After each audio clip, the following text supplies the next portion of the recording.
Press the bell icon on the YouTube app and never miss another update.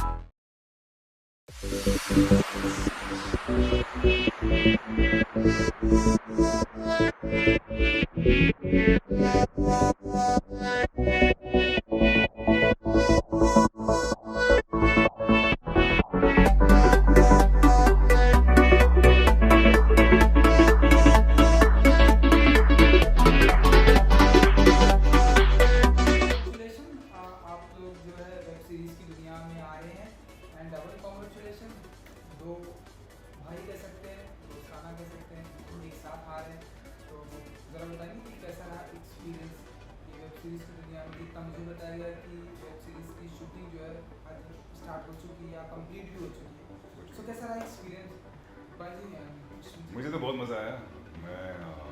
मैंने काफ़ी television किया, वहाँ का एक्सपीरियंस लेके यहाँ पे बहुत ज़्यादा मज़ा आया। बहुत अलग महसूस हुआ हर चीज़, और रश्मि के साथ शूटिंग करके बहुत मज़ा आया। मुझे बिल्कुल मज़ा नहीं। रश्मि को बिल्कुल मज़ा नहीं आया। नहीं, बिल्कुल बहुत मज़ा आया। हम दोनों के लिए फर्स्ट वेब सीरीज़ है। वेब की दुनिया में हम एक साथ कदम रख रहे हैं। हमारी पहली फिल्म भी एक ही साल में आई, 2003 में आई थी। तो ऐसे लग रहा है कि हमारे ये जो करियर्स हैं टैंडम में चल रहे हैं। और इस शो में हम, जैसे कि आपने कहा, कि हम भाई बने हैं। राम लक्ष्मण जैसी जोड़ी है हमारी इस शो में। और हालांकि प्रेप करने में इतना वक्त मिला नहीं, और हम सिर्फ शूटिंग के 2-4 दिन पहले ही मिले थे, लेकिन इंस्टेंटली वो कनेक्शन, जो केमिस्ट्री बनती है, वो जो इन कैरेक्टर्स के लिए बहुत एसेंशियल था, वो इंस्टेंटली हो गई हम दोनों के बीच में। एंड अभी भी है। You can see that we are very comfortable with each other. वो करण जौहर वाली दोस्ताना वाला नहीं है ना? I know, I am just joking भाई। मेरी ह्यूमर इतनी गंदी है, समझा करो। हाँ जी, तो आप बताइए कि पेशावर के बारे में। पेशावर में मैं हूँ, बुल किंग में हम दोनों हैं। तो बुल किंग के बारे में ये बताएंगे। बुल किंग के बारे में थोड़ा बताइए कि आपका कैसा रहा। ये बेसिकली ये उन लोगों की कहानी है जो स्टॉक मार्केट के साथ का कनेक्शन है उनका। डायरेक्टली है, इनडायरेक्टली है, लेकिन है। और कैसे वो लोग अफेक्ट होते हैं स्टॉक मार्केट को लेकर, और इस शो में सब नेगेटिव तरीके से। आप बताइए। जैसे कि मैंने कहा कि हम दोनों भाई बने हैं द बुल किंग में। मेरा किरदार जो है बहुत ही चुलबुला, हंसी मजाक करने वाला टाइप का है। ये थोड़े से सीरियस है। पहले ये आते हैं मुंबई, छोटे से शहर से मुंबई आते हैं, बड़ा नाम कमाते हैं, फिर मैं आता हूँ उनकी। मैं एक तरह से इनकी पूजा करता हूँ क्योंकि मेरे बड़े भाई हैं। तो बहुत ही इंटरेस्टिंग फ्लेवर है कैरेक्टर का मेरा। पेशावर में बिल्कुल अलग है, एग्जैक्टली द रिवर्स है, क्योंकि वो बहुत ही इंटेंस डार्क कैरेक्टर है अबू शामिल का, जिसने एक्चुअली वो जो पेशावर अटैक्स हुए थे, मास्टरमाइंड वही था उन अटैक्स के पीछे। और मास्टरमाइंड होने के साथ साथ एग्जीक्यूशन भी उसी ने किया। तो एक डीप डार्क क्रेविस में जाना पड़ा मुझे ऑफ द ह्यूमन साइकी, क्योंकि जब आप कोई एक किरदार निभा रहे हो, you have to somehow justify your actions, और to justify something so dark, जो इंसान बच्चों को का खून कर रहा है। it's unfathomable for people like us. So it was very interesting to actually go into that psyche. And फिर उसके बाद तुरंत बाद ये शो आया मेरे पास, and just to do something which is so light-hearted and slightly more, on a normal zone was good to actually cut off from Peshawar and Abu Shamil. Web series की दुनिया हम देख रहे हैं कि ये जाल पूरी तरह से बढ़ता जा रहा है हिंदुस्तान में, लोग पसंद भी कर रहे हैं। आप कैसे देखते हैं इसे एंड कितना एंजॉय किया आपने, क्योंकि आप लोगों के लिए ये पहली बार है इसलिए। मैं कंटेंट की अगर बात करूँ तो मैं सिर्फ वेब सीरीज देखता हूँ।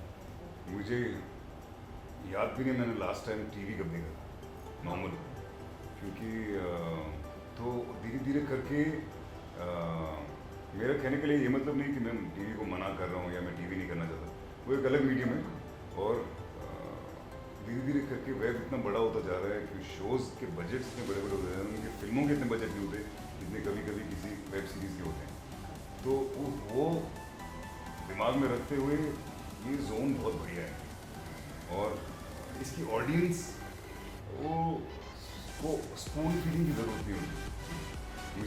मुझे पर्सनली तो लगता है कि किसी ऑडियंस को नहीं है, लेकिन बहुत सारे टीवी चैनल्स को लगता है, उनकी रिसर्च टीम आकर उनको बताती है कि टेलीविजन ऑडियंस जो है उसको उनको स्पून फीडिंग की ज़रूरत है, उनको अच्छा कंटेंट पसंद नहीं है, उनको शार्प कंटेंट पसंद है, उनको इंटेलिजेंट, उनकी IQ कम है। उनका IQ कम। मुझे वैसा पर्सनली नहीं लगता है, लेकिन यहाँ पे लोग बहुत क्लियर हैं, जो लोग देखते हैं वही बोलते हैं हमको नॉर्मल नहीं चाहिए, हमको रियल स्टफ चाहिए, हमको अच्छा चाहिए।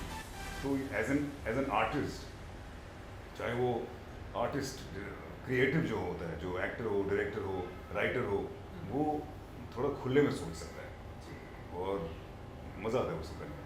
अश्विनी जी, आपका क्या? बंदिश नहीं है। बंदिश नहीं। और इनके जैसे मैं भी टेलीविज़न बहुत कम देखता हूँ। इनफैक्ट कल मैंने बहुत अरसे के बाद टेलीविज़न टीवी ऑन किया था, इसलिए क्योंकि इंडिया साउथ अफ्रीका का मैच चल रहा था। तो मैं स्पोर्ट्स देखता हूँ बस। मैं भी इनके जैसे सिर्फ वेब शोज़ देखता हूँ। एंड आई थिंक जैसे कि उन्होंने कहा कि ये जो दौर चल रहा है, होपफुली सेंसरशिप नहीं होगी और नहीं आएगी इस जोन में, क्योंकि क्रिएटिव फ्रीडम मिलना बहुत ज़रूरी है आर्टिस्ट को। और you can explore your boundaries, you can go crazy with your thoughts, you can be as real as possible. You know, कुछ लोग ओवर द टॉप जाते हैं, आई एग्री कि कुछ ओवर द टॉप जाते हैं, नो डाउट, चाहे वो एक्सप्लिसिट कंटेंट के साथ हो या फिर गाली गलौज के साथ हो। देयर आर सम इनिशियली जो बहुत ओवर द टॉप गए थे, बट आई थिंक कि वो अभी वो दौर चला गया and people are now obviously focusing more on content and being real.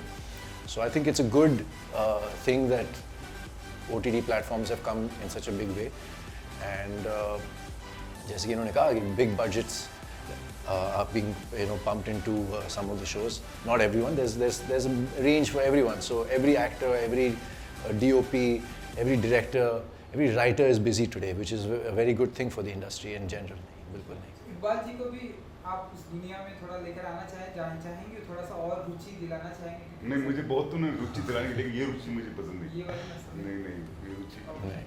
I mean जैसे कि मैंने कहा, अगर वो इन्वेस्ट करना चाह रहे हैं तो ब्लू चिप कंपनीज में ज़रूर इन्वेस्ट कर सकते हैं, लेकिन आपको भूल जाना चाहिए कि 10-15 साल 20 साल आपके बच्चों के एजुकेशन के लिए अगर आप कुछ रखना चाह रहे हैं तो, या अगर आपको 1 लाख अभी डालना है, आपको पता है कि 15 साल के बाद वो 15 लाख हो जाएगा, और 10 लाख जो भी है।